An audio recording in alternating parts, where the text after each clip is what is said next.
আসসালামু আলাইকুম। কেমন আছেন আপনারা সবাই? আশা করছি যে যেখানেই আছেন ভালো আছেন, সুস্থ আছেন। আমিও বেশ ভালো আছি আপনাদের দোয়াতে। আবারও চলে আসলাম নতুন আরেকটি ভিডিও নিয়ে। আজকে আপনাদের সাথে খুবই মজাদার একটি ভর্তা রেসিপি শেয়ার করব। আশা করছি অনেক ভালো লাগবে। ভালো লাগলে অবশ্যই চ্যানেলটিকে সাবস্ক্রাইব করে নেবেন। আর যারা অলরেডি করে দিয়েছেন তাদেরকে অসংখ্য ধন্যবাদ আমার পাশে থাকার জন্য।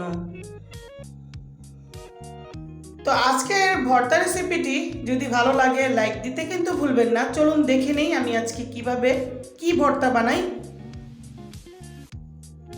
এই তো আমি এখানে নিয়েছি একটা বড় সাইজের রসুন, একটা বড় সাইজের পেঁয়াজ, আর নিয়েছি 3টা করলা, 2টা কাঁচামরিচ।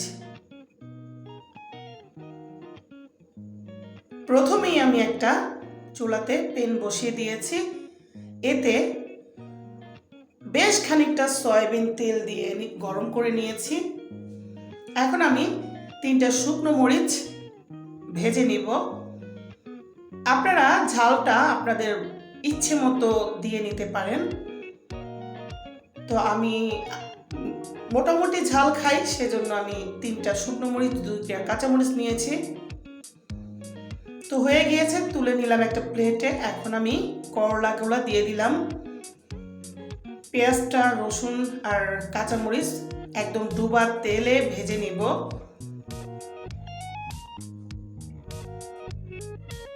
এই মুহূর্তে কিন্তু আমার চুলার আঁচটা একদম কমিয়ে দিব, কারণ করলা, কাঁচামরিচ, পেঁয়াজ, রসুন যাতে করে ভালোভাবে ভেতর থেকে সেদ্ধ হয়ে যায়। আমি কিন্তু করলার ভেতরের বিচিগুলা একটা চামচের সাহায্যে ফেলে দিয়েছি, আর মাঝখান দিয়ে একটু চিড়ে নিয়েছি।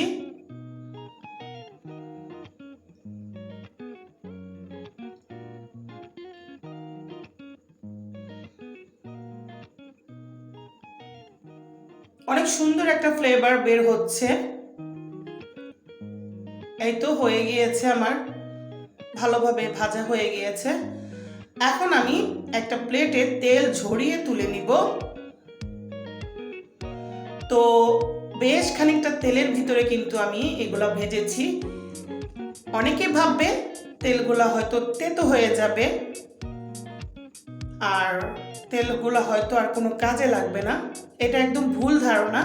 এই তেলগুলো যে কোনো তরকারিতে ছেঁকে খাওয়া যাবে। আমি এখন একটা প্লেটে নিয়ে নিয়েছি।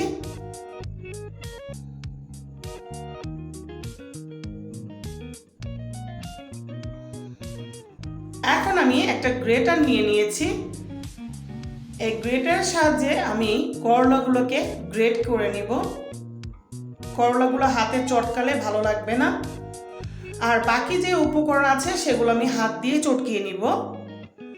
এই তো আমার গ্রেট করা হয়ে গিয়েছে, আমি সবগুলো নিয়ে নিয়েছি।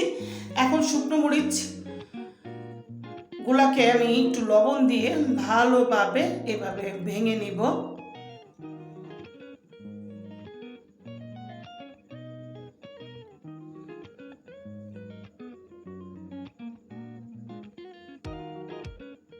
এখন আমি হাত দিয়ে সবগুলো একত্রে এভাবে মিক্স করে নিব।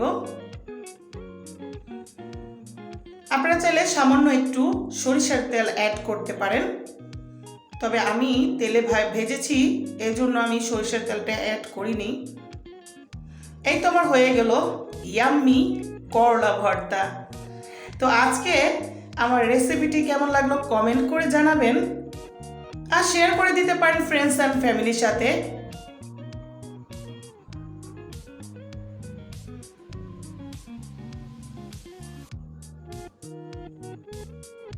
আজকের মতো বিদায় নিলাম। সবাই ভালো থাকবেন, সুস্থ থাকবেন। আল্লাহ হাফেজ।